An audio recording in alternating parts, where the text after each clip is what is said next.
Good morning students. बेटा हमने दोनों टॉपिक्स कर लिया है, रेस्पिरेशन भी कर लिया है एंड न्यूट्रिशन भी कर लिया है। अब हमारा थर्ड टॉपिक है ट्रांसपोर्टेशन। ठीक है, सबसे पहले ट्रांसपोर्टेशन में हमने सबसे पहले पढ़ना है ब्लड। ठीक है, सबसे पहले हमने पढ़नी है ट्रांसपोर्टेशन इन ह्यूमन बीइंग्स, उसमें सबसे पहले आ गया ब्लड। ब्लड हमारे पास दो तरह का होता है, एक होता है ऑक्सीजनेटेड, एक होता है डीऑक्सीजनेटेड। ऑक्सीजनेटेड ब्लड कौन सा होता है?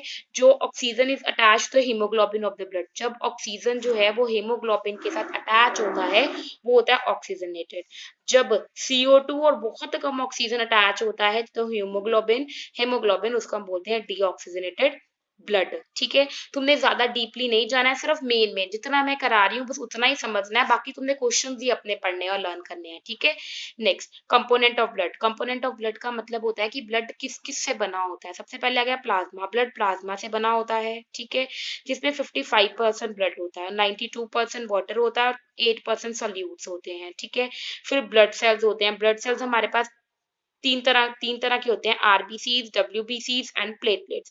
डब्ल्यूबीसीज क्या होते हैं? जो फाइट अगेंस्ट डिसीजेज, जो हमें कोई डिसीज से बचा के रखते हैं, वो हमारे होते हैं डब्ल्यूबीसीज। आरबीसीज जो हेमोग्लोबिन प्रेजेंट होते हैं। प्लेटलेट्स, अगर हमारे चोट लग जाती है तो ऊपर क्लॉट टाइप बन जाता है ना, उसको हम बोलते हैं प्लेटलेट्स। ठीक है, नेक्स्ट है हमारे पास फंक्शंस ऑफ ब्लड, मतलब ब्लड के क्या क्या फंक्शंस हैं।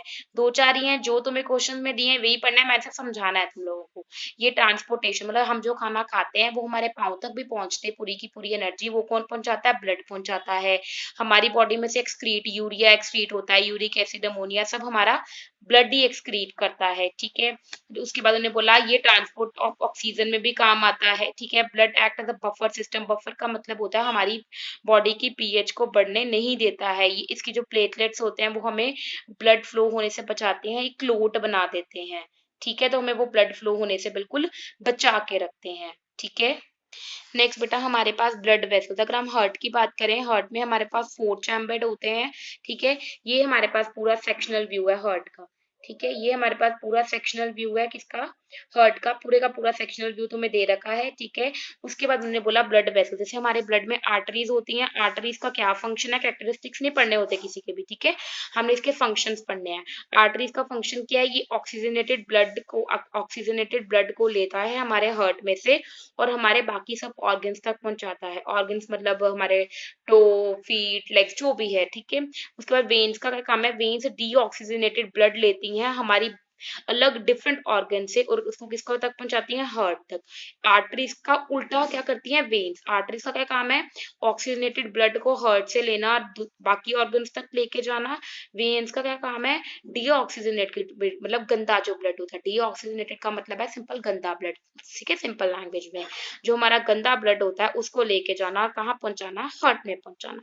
फिर बात आती है हमारे पास कैपिलरीज की, या कैपिलरीज। कैपिलरीज क्या करती हैं? एक्सचेंज करती हैं हमारी मतलब मटेरियल्स को between the blood and the surrounding sales. मतलब हमारे ब्लड में और जो हमारे सेल्स, हमारी बॉडी में जो टिश्यूज होते हैं उनके बीच में जो ट्रांसपोर्टेशन होती है वो कौन करता है?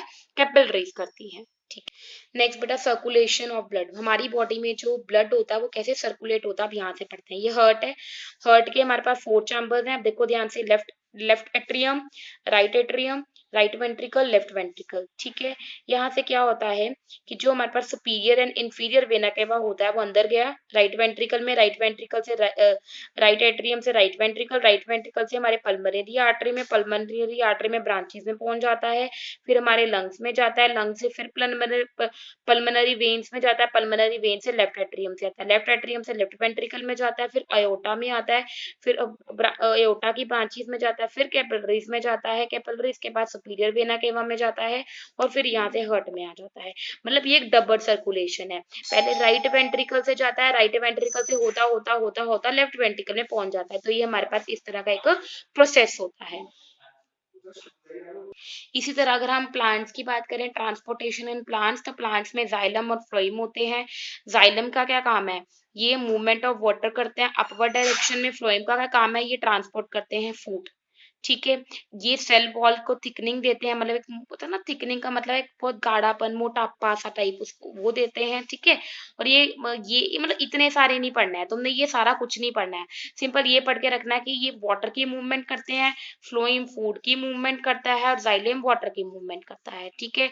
इसके पास dead end long cell vessels होती हैं, इसके पास लिविंग सेल्स होती हैं, इसके पास लिग्निफाइड सेल वॉल होती है, इसके पास लिग्निफाइड सेल वॉल नहीं होती है। मतलब 2-3 पॉइंट्स पढ़ने हैं, ज्यादा नहीं पढ़ना है तुम लोगों ने। और ये तुम्हारा ट्रांसपोर्टेशन का प्रोसेस है, ठीक है। क्योंकि बेटा देखो, वो ज्यादा डीपली नहीं जाना है तुम लोगों ने, क्योंकि तुम्हारी जो बुक्स है ना, उसमें बहुत कम दे रखा है।